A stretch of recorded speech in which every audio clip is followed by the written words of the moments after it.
Good morning students, welcome to all of you. ये lecture जो है वो बीएससी पार्ट सेकंड की इंग्लिश मीडियम के बच्चों के लिए सेपरेट लेक्चर है। देखो, अभी अपने जो लेक्चर आ रहे थे वो अपने हिंदी और इंग्लिश मीडियम दोनों के लिए कॉमन लेक्चर ही था। तो इंग्लिश मीडियम के कुछ बच्चों का सजेशन था कि उसमें हिंदी टर्मिनोलॉजी काम में ली गई है। देखो, हिंदी मीडियम के जो बच्चे हैं उनकी स्ट्रेंथ ज़्यादा है, तो उसके रिस्पेक्ट में अपन ज़्यादा इंग्लिश टर्मिनोलॉजी को वहाँ पर उपयोग में नहीं ले सकते हैं, क्योंकि उसमें फिर उन बच्चों को कुछ तो टर्मिनोलॉजी भी नहीं है और फिर कुछ उनको फिर इसमें कुछ समझ में आएगा नहीं।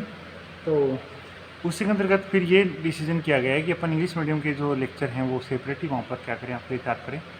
तो अभी तक आपने जो 2-3 लेक्चर देखे हैं उसमें एक दो लेक्चर, पहले तो एक दो लेक्चर उसमें तो अपन इंग्लिश टर्मिनोलॉजी का काफ़ी उपयोग किया है, तो आप उनको देखें। और आज वही लेक्चर हैं, उन्हीं को मैं यहाँ पर इंग्लिश में ट्रांसलेट करके लिख रहा हूँ। समझाने की इतनी कोई उसमें खास आवश्यकता है नहीं, अपन वहाँ पर डिटेल में समझ चुके हैं। और आप भी क्या करें, आपको जो आज मैं लिखा रहा हूँ साथ साथ अपने नोट्स प्रिपेयर करना शुरू करें इंग्लिश मीडियम के जो स्टूडेंट्स हैं उनके लिए। और फिर क्लास जो आपकी ऑफलाइन होगी 1 तारीख से, तो अपन उसके आगे से उसमें कंटिन्यू करने वाले हैं। तो जितना यहाँ पर अपन आज से नोट्स जो प्रिपेयर कर रहे हैं, जो मैं आपको लिखा रहा हूँ वो आप साथ साथ में यहाँ पर नोट डाउन कर लेंगे अपनी नोटबुक में, फेयर वर्क कर लेंगे इसको। और फिर अपन उससे आगे उसमें डिस्कस करेंगे। जितना अपन ने मोटी मोटी चीज़ें जो समझी हैं अभी तक है ना, जो वो चीज़ें मैं आपको एक बार लिख देता हूँ थोड़ा शॉर्ट में आपके नोट्स वगैरह के लिए। उसके बाद में जहाँ से अपन ने हिंदी में प्योर हिंदी में लेक्चर वो पूरा कर दिया था, उससे अपन क्या करेंगे, वो वहाँ से अपन क्या करेंगे, इंग्लिश में लेक्चर को शुरू करेंगे, है ना। अपने इंग्लिश मीडियम के हिसाब से शुरू करने वाले, उसमें फिर इंग्लिश टर्मिनोलॉजी में अपन सारी चीज़ें समझने वाले हैं। तो शुरू का जो इंट्रोडक्शन वाली चीज़ें हैं वो इतने मेरे को नहीं लगता उसमें कोई खास बताने की आवश्यकता नहीं, वो अपन समझ भी चुके हैं। और उसमें मोस्टली जो टर्मिनोलॉजी इंग्लिश के काम में ली गई थी, लास्ट के 2 लेक्चर थे उसमें टर्मिनोलॉजी को ज़्यादा यूज़ की गई थी, तो वहीं पर थोड़ा बच्चों को प्रॉब्लम है। तो आज मैं इंग्लिश मीडियम के अलग से आपके लेक्चर से बना रहा हूँ, जब तक आपकी ऑफलाइन क्लासेस शुरू नहीं हो रही 1 तारीख तक, ठीक है। जब तक 2 लेक्चर आएंगे अपन उसमें इंग्लिश में पढ़ने वाले हैं। और मैं चाहता हूँ कि साथ साथ में आपकी नोट्स भी प्रिपेयर हो जाएँ, तो जितना आपको मैं लिखा रहा हूँ वो साथ साथ में आप वहाँ पर लिखते भी जाएँ। जब क्लास में अपन आएँ तो पहले का अपने को वापस रिवाइज करने की आवश्यकता नहीं पड़े। कुछ टर्मिनोलॉजी आपको समझ में नहीं आई है, कुछ कंसेप्ट समझ में नहीं है, तो वो अपन देख लेंगे, लेकिन लिखने का काम कम से कम एटलीस्ट लिखने का काम अपना क्लास में नहीं दे जितना अपन पढ़ चुके हैं, तो वो आप वहाँ पर प्रिपेयर करके लेके आए जब कितनी पुलिस ले। तो यूनिट फर्स्ट ही अपना शुरू करेंगे। आज मैं यहाँ पर जो चीज़ें लिखनी है थ्योरेटिकली वो आपके लिए लिख देता हूँ, तो आप उनको राइट डाउन कर लेना साथ साथ में। और यूनिट फर्स्ट में आपका जो चैप्टर था वो था कर्वीलिनियर कोऑर्डिनेट सिस्टम,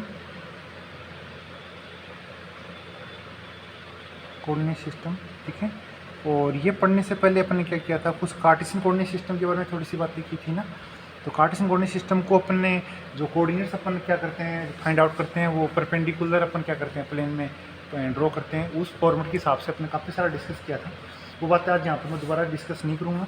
सिर्फ प्लेन सरफेसेज x बराबर 0, y बराबर 0 और z बराबर 0 के इंटरसेक्ट से क्या होता है आपके पास में ओरिजिन अपन गेन करते हैं, वो सारी बातें मैं यहाँ पर थोड़ी सी बता देता हूँ आपको और अपन लिखेंगे उसको। ये अपन अब जितना पढ़ चुके हैं उसको मैं इंग्लिश में ट्रांसलेट करके आपके लिए लिख रहा हूँ, तो आप इसको समझ भी सकते हैं। और जैसे अपन इसको एक्सप्लेन कर चुके हैं काफ़ी डिटेल में। तो ये आपके पास में है प्लेन सरफेस, ठीक है। और ये x y surface x z है, जिसके अंदर आपके पास में क्या होगा, वाई बराबर 0 होगा। और ये आपके पास में जो कोई पार्टिकल है तो उसकी पोजीशन के ऊपर डिपेंड करें, और उसके कोऑर्डिनेट आपके पास में है एक्स वाई जेड जैसे अपन करते हैं, है ना। और वैसे अपन ये बात करें ओवरऑल ये एक्स वाई है, तो ये आपके पास में क्या कोई प्लेन सरफेस, और इस प्लेन सरफेस के लिए डिफाइन है वो है z बराबर 0, है ना। ये देखो तीनों जो इंटरसेक्ट कर रहे हैं y बराबर 0, z बराबर 0, यहाँ पर x बराबर 0 होगा, वो ओरिजिन को रिप्रेजेंट करेगा।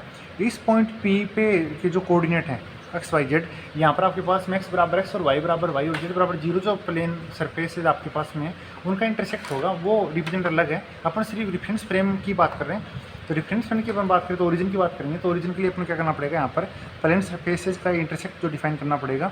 उसके लिए मैंने यहाँ पर z बराबर 0 कर दिया, एक y बराबर 0 कर दिया, तो यहाँ पर अपन कौन सा कर देंगे, प्लेन सरफेस x बराबर 0।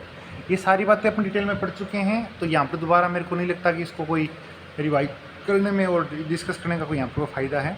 हाँ, आपकी थोड़ी सी सुविधा के लिए मैं इंग्लिश में आपको लिख देता हूँ, तो नोट्स भी प्रिपेयर होते रहेंगे। तो कर्वीलिनियर कोऑर्डिनेट सिस्टम ये अपन पढ़ने वाले हैं। उससे पहले उसी के अंदर मैं क्या करूँगा, देखो अपन शुरू करेंगे वो करेंगे कर्वीलिनियर कोऑर्डिनेट सिस्टम ही, यहाँ से कर्वीलिनियर कोऑर्डिनेट सिस्टम। लेकिन इसमें इस पे आने से पहले मैं यहाँ पर जो थोड़ी सी थ्योरी है वो कार्टेशियन कोऑर्डिनेट सिस्टम की जो रिप्रेजेंट करने का तरीका है, या उसी से अपन एक generalise coordinate curvilinear coordinate system कैसे बनाएंगे, वो सारी बातें मैं थोड़ा सा लिख देता हूँ। तो कार्टेशियन का जो डिस्क्रिप्शन है, कार्टेशियन कोऑर्डिनेट सिस्टम का डिस्क्रिप्शन है, वो डिस्क्रिप्शन से शुरू करते हुए अपन क्या करेंगे, एक general reference frame curvilinear coordinate system, और वो भी कैसा, फिर आगे जाके ऑर्थोगोनल कर्वीलिनियर कोऑर्डिनेट सिस्टम की ओर बढ़ेंगे अपन, ठीक है। तो वो थोड़ी मैं आपको लिख देता हूँ। तो सबसे पहले जो रेफरेंस फ्रेम की रिक्वायरमेंट अपने को क्यों होती है वो लिखेंगे, फिर कार्टेशियन कोऑर्डिनेट सिस्टम उसको अपन यहाँ पर किस प्रकार से रिप्रेजेंट कर रहे हैं, और उसी के बेस पे अपन क्या करेंगे, फिर कर्वीलिनियर कोऑर्डिनेट सिस्टम को अपन किस प्रकार से रिप्रेजेंट कर सकते हैं, सारी बातों को हम इंक्लूड करने वाले हैं। तो यहाँ पर मैं थोड़ी लिख रहा हूँ, तो आप भी साथ साथ में इसको नोट्स प्रिपेयर कर लें। तो रेफरेंस फ्रेम की इंपॉर्टेंस थोड़ी लिख लेते हैं। A reference frame is generally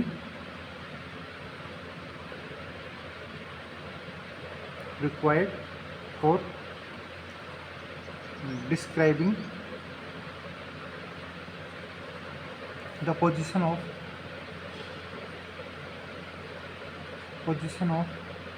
a certain point in a space. Okay, certain point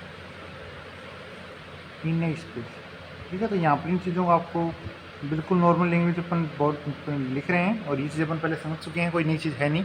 मेरे ख्याल से इसको कोई खास दोबारा रिवाइज करने की आवश्यकता है नहीं, ठीक है। और the simplest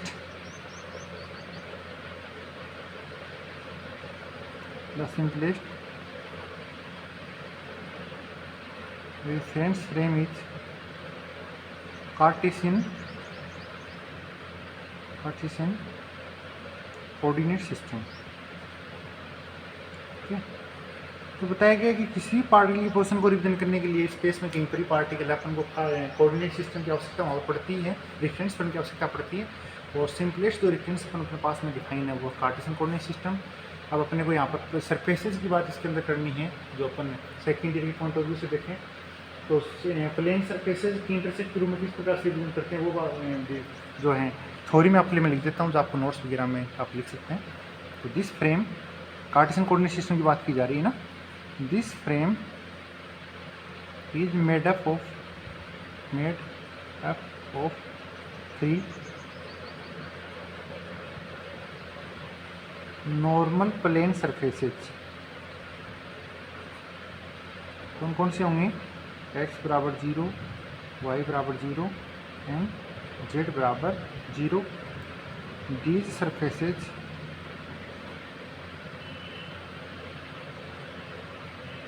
intersect pairwise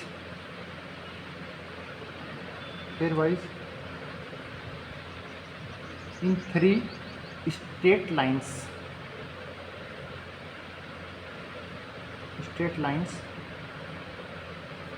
which are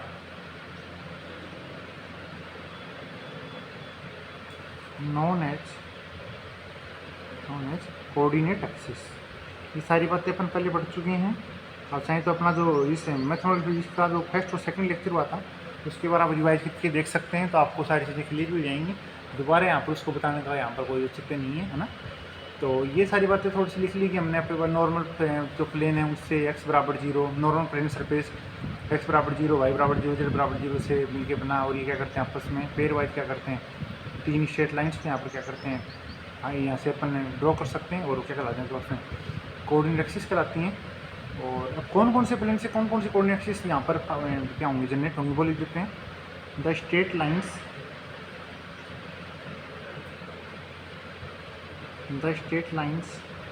formed by the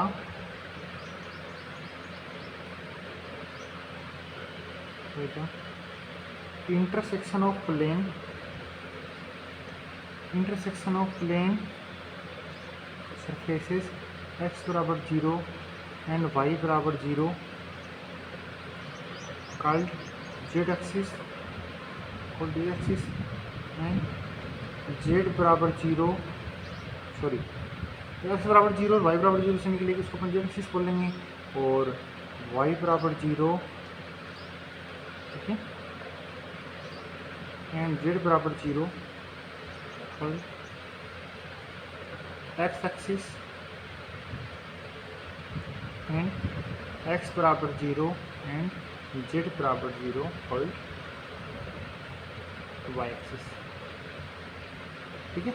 यानी एक्स बराबर 0 वाई बराबर 0 सरफेसेस से इंटरसेक्ट होने के लिए आपके पास में वो जेड एक्सिस होगी, वाई बराबर 0 जेड बराबर 0 की इंटरसेक्ट एक्स एक्सिस निकलेगी, और वाई बराबर 0 फिर एक्स बराबर 0 जेड बराबर 0 से कौन सी मिलेगी, वाई एक्सिस निकलेगी। ये थोड़ी सी इसकी थ्योरी हो गई ना, और भी इसको अपन आगे कंटिन्यू करते हैं। देखो आगे इसमें लिखेंगे कि आपके पास में जो एक्सिस का जो इंटरसेक्शन होता है वो आपके पास में क्या कहलाता है, ओरिजिन ओ कहलाता है। और ये वास्तव में किसकी स्थिति होती है, ये जो भी रेफरेंस फ्रेम में जो ऑब्जर्वर आपके पास में है उस ऑब्जर्वर की क्या है पोजीशन को रिप्रेजेंट करता है। तो वो लाइन और लिख देते हैं, the intersection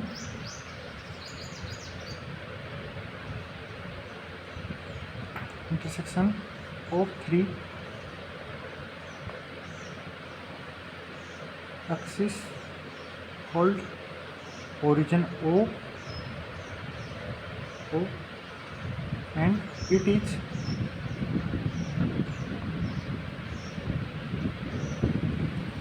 generally the position of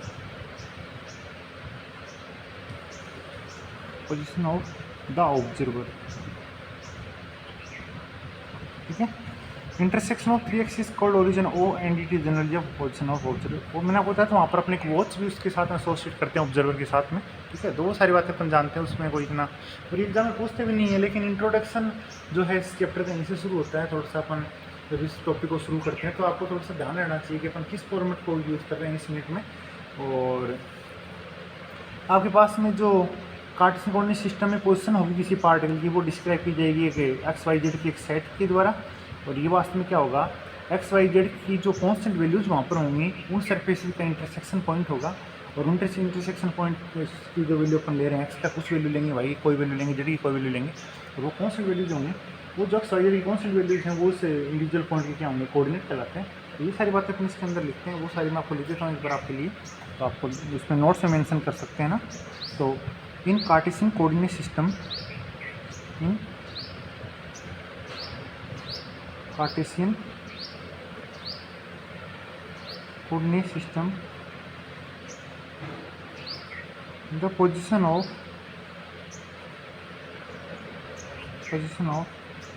any particle P, particle बोल सकते हो, पॉइंट बोल सकते हो ना, पार्टिकल बोल लें।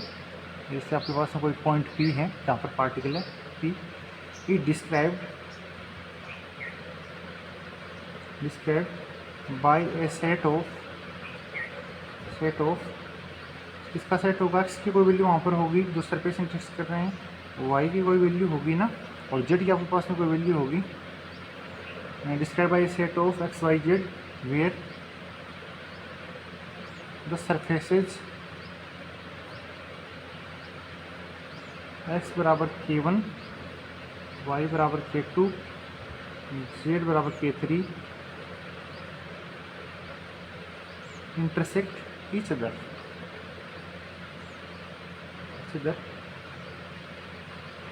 The intersection point P is called Cartesian coordinates of the system. The intersection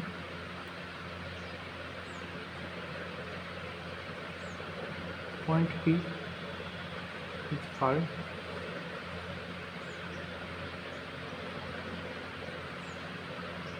Cartesian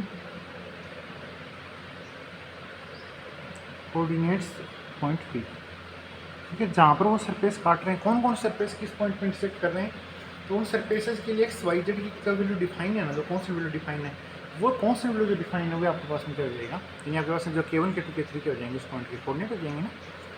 तो ये आपके पास हो गया। अब देखो कार्टेशियन कोऑर्डिनेट सिस्टम से ही अपन सारी चीज़ों को, सभी फ्रेम्स को रिप्रेजेंट क्यों नहीं कर सकते हैं, उसके ऊपर भी 2-4 लाइन अपन लिख लेते हैं ना।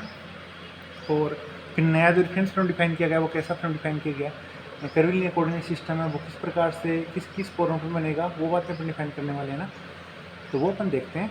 तो एक तो ये है कि अप्लाइड मैथमेटिक्स हो या फिजिक्स हो, आपके पास में जो कार्टेशियन कोऑर्डिनेट सिस्टम है वो सभी प्रकार की समस्याओं के लिए क्या नहीं है, काफ़ी नहीं है। और उनका ओरिएंटेशन जो पार्टिकल का है वो इजीली नहीं कर सकते कार्टेशियन कोऑर्डिनेट सिस्टम की मदद से। तो एक नया और जनरल रेफरेंस फ्रेम अपने को क्या करना पड़ेगा, वहाँ पर डिफाइन करना पड़ेगा। वो बातें अपन लिख देते हैं नोट डाल के। तो लिखेंगे अपन in physics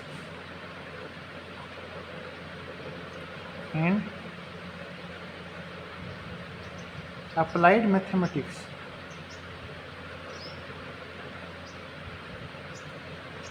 there are many problems, there are many problems where use of cartesian coordinates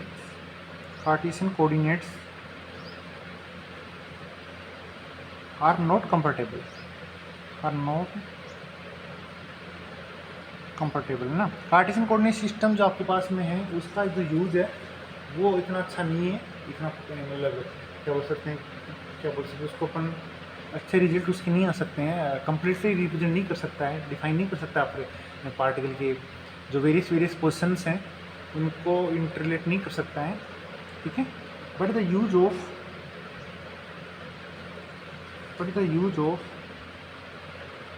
reference frames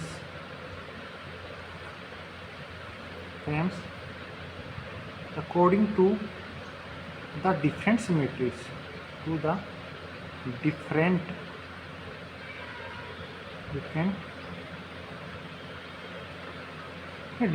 symmetry के आपके पास में सिस्टम है, तो डिफरेंट डिफरेंस को अपन क्या करें यहाँ पे यूज़ करें ना, तो ओरिएंटेशन जो होगा वो क्या होगा, थोड़ा सा ज़्यादा बेहतर हो जाएगा, ठीक है। According to the different symmetries of the system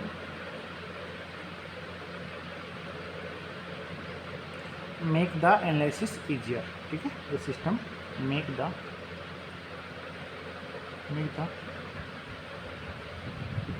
analysis easier. Different symmetry वाले जो फ्रेम है या सिस्टम है उनके लिए डिफरेंट टाइप्स के आपके पास में क्या हो, रेफरेंस फ्रेम अपन यूज में लें तो जो आपके पास में क्या होगा कि जो एनालिसिस है वो किसी भी पोजीशन का या मोशन को एनालिसिस करना क्या रहेगा, मोशन को एनालिसिस करने में पार्टिकल ओरिएंटेशन, डिस्प्लेसमेंट सारी चीज़ें उसमें आ जाती हैं, वो थोड़ा क्या रहता है, ईजी रहता है। तो इन सारे रेफरेंस फ्रेम को डिफाइन किया गया एक यूनिफाइड कोऑर्डिनेट सिस्टम से, यानी सभी को अपने अंदर इंक्लूड करें, सभी प्रकार के रेफरेंस फ्रेम के लिए क्या हो, कॉमन हो, यूजफुल हो और सफिशिएंट भी हो। तो ये जो सभी रेफरेंस फ्रेम को डिफाइन किया गया वो एक यूनिफाइड कोऑर्डिनेट सिस्टम से डिफाइन किया गया, और ये जो यूनिफाइड रेफरेंस फ्रेम आपके पास में ये क्या कहलाता है, कर्वीलिनियर कोऑर्डिनेट सिस्टम कहलाता है ना। तो ये बात और ले लेते हैं हम साथ में। All these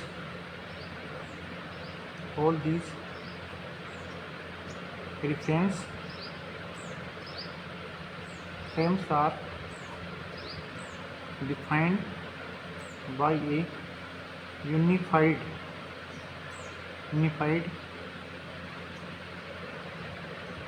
coordinate system. This reference frame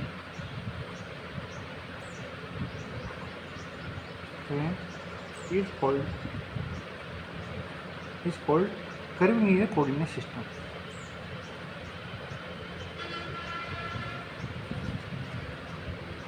Curvilinear coordinate system.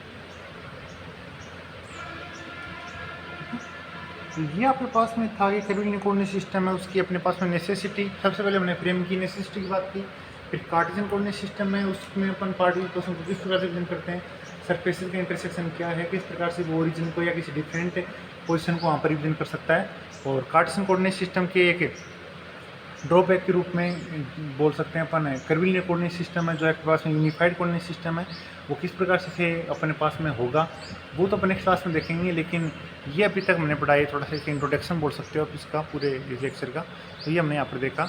अपना अगला जो लेक्चर रहेगा उसके अंदर अपन कर्वीलिनियर कोऑर्डिनेट सिस्टम की ओरिएंटेशन और उसको किस प्रकार से पार्टिकल पोजीशन को, सरफेसेस को किस प्रकार से वहाँ पर रिप्रेजेंट किया गया, तो वो सारी जो चीज़ें हैं वो अपन अपना जो नेक्स्ट क्लासेस होगी, नेक्स्ट लेक्चर होगा उसके अंदर अपन देखने वाले हैं।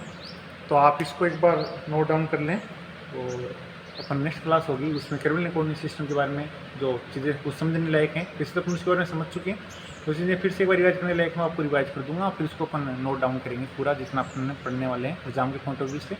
और जहाँ से अपन ने जो नई जो आएगा टॉपिक अपने पास में जो अपने पर भी डिस्कस नहीं किया, वहाँ से अपन जो टॉपिक आएगा उसको फिर आगे समझेंगे भी, और समझने बाद में आपको मैं लिखवा भी दूँगा ना, साथ साथ में नोट्स वगैरह प्रिपेयर करने के लिए आपके लिए लिख भी देंगे, तो आप साथ साथ में नोट्स भी बनाते रहें और इसको पढ़ते भी रहें। तो नेक्स्ट क्लास अपनी होगी उसमें अपन कर्वीलिनियर कोऑर्डिनेट सिस्टम है उसको अपन डिस्कस करेंगे, और तब तक आप आपको जो लिखाया है उसको आप प्रैक्टिस करें, पढ़ के देखेंगे 2 बार। तो और जो नेक्स्ट लेक्चर जो अपना आएगा कर्वीलिनियर कोऑर्डिनेट सिस्टम उसको अपन डिस्कस कर चुके हैं कि प्रीवियस कॉमन जो लेक्चर था उसके अंदर, तो उसका वीडियो आप एक बार 2 बार देखें और उसके बाद अपने नेक्स्ट क्लास में क्या करेंगे, इसको थोड़ा सा जहाँ पर आवश्यकता होगी वहाँ पर समझेंगे और इसके जो भी नोट डाउन करने की जो चीज़ें होंगी उसको अपन नोट करेंगे। Thank you.